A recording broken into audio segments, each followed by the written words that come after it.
लोकसभा चुनाव पूरे भारत में पूरे जोश खरोश के साथ अपने हर चरण में अपनी पराकाष्ठा को प्राप्त करते हुए 7वें चरण में आज गाजीपुर में चुनाव का माहौल के क्रम में आज हम हैं।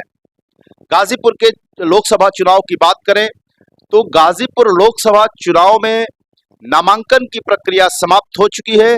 सभी प्रत्याशी दल अपने चुनाव को जीत के परचम तक ले जाने के लिए तमाम सारी गतिविधियों में इन्वॉल्व है। उस इन्वॉल्वमेंट के क्रम में आज हमारे साथ बहुजन समाजवादी पार्टी से लोकसभा प्रत्याशी डॉक्टर उमेश सिंह मौजूद हैं। आप बसपा से लोकसभा चुनाव लड़ रहे हैं, इस चुनाव को आप कैसे देख रहे हैं? यह चुनाव बहुत शानदार है और गाजीपुर लोकसभा में बहुजन समाज पार्टी का काडर बहुत मजबूत है।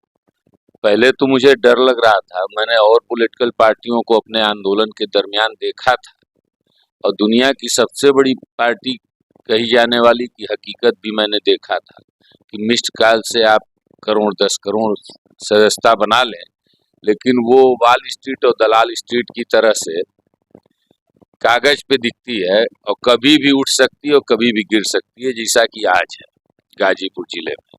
बहुजन समाज पार्टी का बूथ लेवल का, सेक्टर लेवल का, जोन लेवल का, विधानसभा 4 स्तरीय उसके संगठन है, बहुत मजबूत है। बड़े कर्मठ और लगनशील कार्यकर्ता हैं, ईमानदार और पार्टी के नीतियों और निर्देशों पे चलने वाले, स्वयं में अनुशासन सेल्फ डिसिप्लिन में रहने वाले कार्यकर्ता हैं। मैं जब इनके बीच पहुंचा तो मैं पूरी तरह से आश्वस्त हो गया कि गाजीपुर में चुनाव लड़ने का मजा कुछ और है। बहुजन समाज पार्टी से शानदार कार्यकर्ता। तो अभी चूंकि आप पहली बार उन कैडर स्थानीय नेता जो बसपा के कैडर के स्थानीय नेता हैं, उनके बीच में आप पहली बार आए हुए हैं।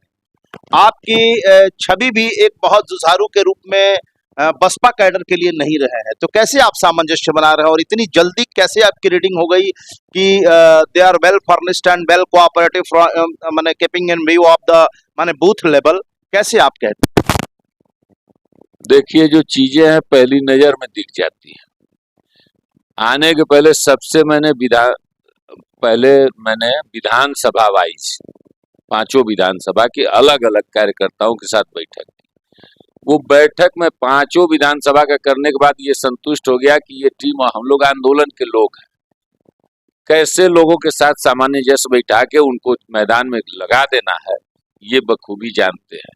आंदोलनों का इतिहास रहा है और तमाम राजनीतिक दलों का हम लोगों ने अपने आंदोलनों में सहयोग भी लिया है, बहुत से राजनीतिक दलों के साथ मिलकर काम भी किया है और ये सब चुनाव लड़ने का अनुभव जन राजनीति में पहला है। छात्र राजनीति में कई चुनाव हमने लड़े हैं और बहुतों को चुनाव लड़वाए भी हैं, तो ये सब चीजें मुझे बहुत आसान लगी।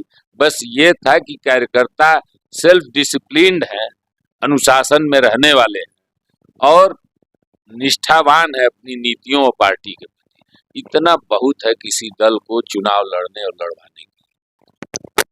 सभी प्रत्याशी आशान्वित हैं, निष्ठावान हैं, कर्मठ हैं, बेसिक लेवल से मजबूत। तो शीर्ष नेतृत्व का मतलब है सीधा सीधा बहन मायावती जी के तरफ कि उन्होंने किसी प्रत्याशी को टिकट दिया और कब टिकट कट जा रहा है इसका कोई भरोसा नहीं। तो उस भरोसे को लेकर के आप क्या कहेंगे?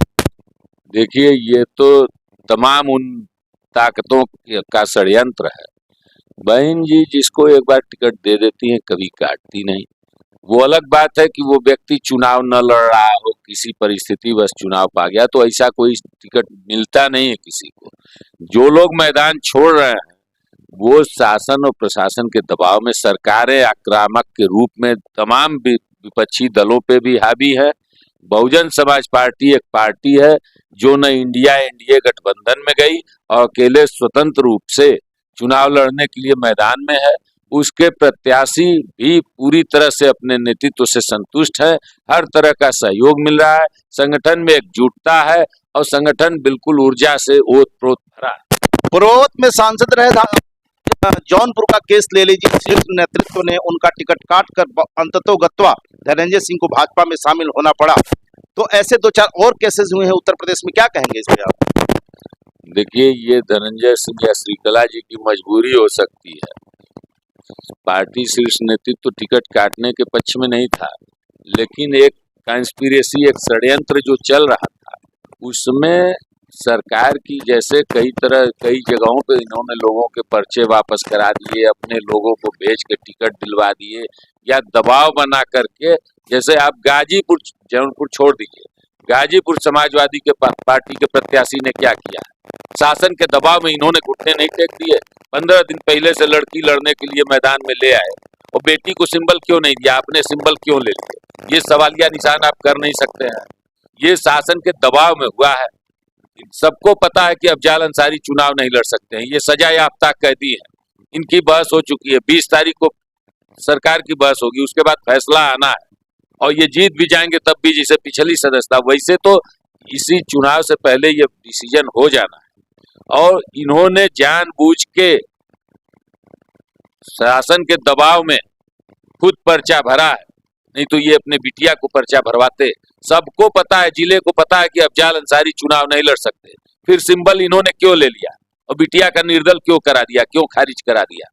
ऐसे तो बहुत सारे मौके पे कहा जा रहा है कि मायावती जी भी भाजपा के दबाव में टिकट बांट रही हैं और काम कर रही हैं। ये दबाव मेरे ऊपर भी आया था, लेकिन यहाँ मैं लड़ रहा हूँ, और शासन प्रशासन जिसको अपनी ताकत आजमानी हो आके आजमा ले। तो दबाव प्रशासन का था या मायावती जी का था? नहीं, मायावती जी का कोई दबाव नहीं है, उन्हें तो बस ये भरोसा हो जाए कि हमारा कैंडिडेट लड़ रहा है, तो वो जी जान न्यौछावर करती है। अपने पार्टी कार्यकर्ताओं के शीर्ष बड़े बड़े प्रदेश के पदाधिकारियों को, मंडल कोऑर्डिनेटर, मुख्य मंडल कोऑर्डिनेटर, सब लोग हमारे नामांकन में आए, हमारा नामांकन करा के गए।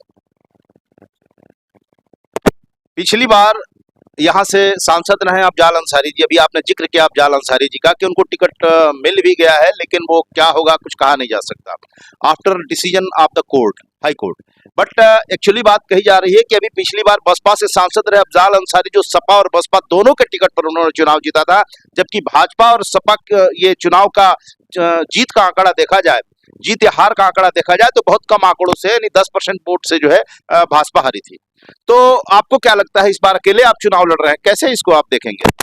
देखिए, यहाँ काडर वोट जो वो 1 लाख वोट से जीते, कभी समाजवादी पार्टी से भी लड़े थे, बहुजन समाज पार्टी से भी लड़े थे, और भाजपा और बसपा सपा दोनों एक हो जाने के बाद भी बड़ी मुश्किल से चुनाव हारे थे।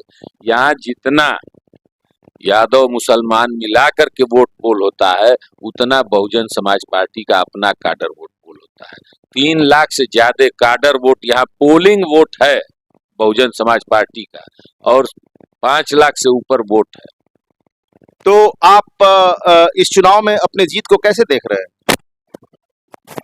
समाजवादी पार्टी और भारत प्रत्याशियों से बेहतर बहुजन समाज पार्टी का प्रत्याशी है, और आप तमाम मीडिया रिपोर्टों को उठा के देखें, लोगों को, ये मीडिया को भी लगने लगा है, लोग जो राजनीतिक सर्वेक्षण करने आ रहे हैं उनको भी लगने लग रहा है कि बसपा अपने 20% बेस वोट के बाद बाकी भारतीय जनता पार्टी और समाजवादी पार्टी के बेस वोटों में तेजी से सेंध लगा रही है।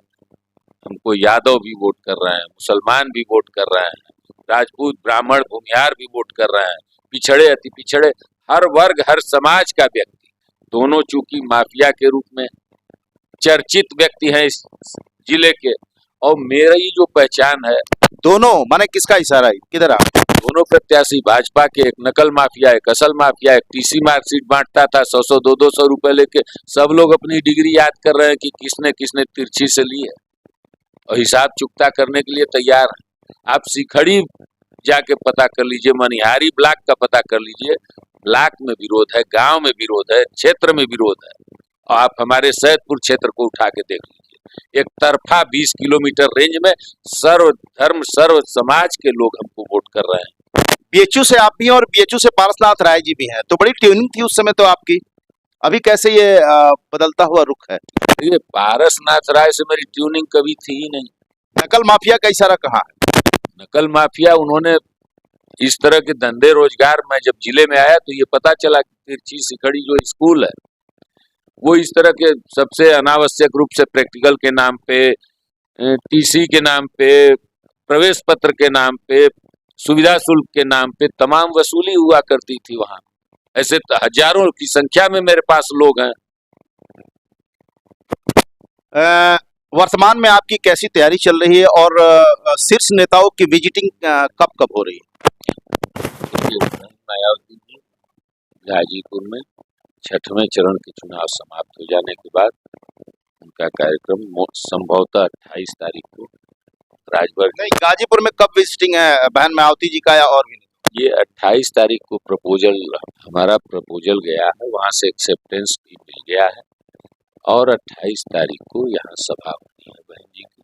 वो 28 से 27 भी हो सकता है, एक दो दिन का, मतलब 27 या 28। फ्लेक्सिबल डेट है, 27 से 28 को यहाँ पर शीर्ष नेता का आना हो रहा है और बहुत ही अच्छा लगा आपसे बातचीत करके डॉक्टर उमेश।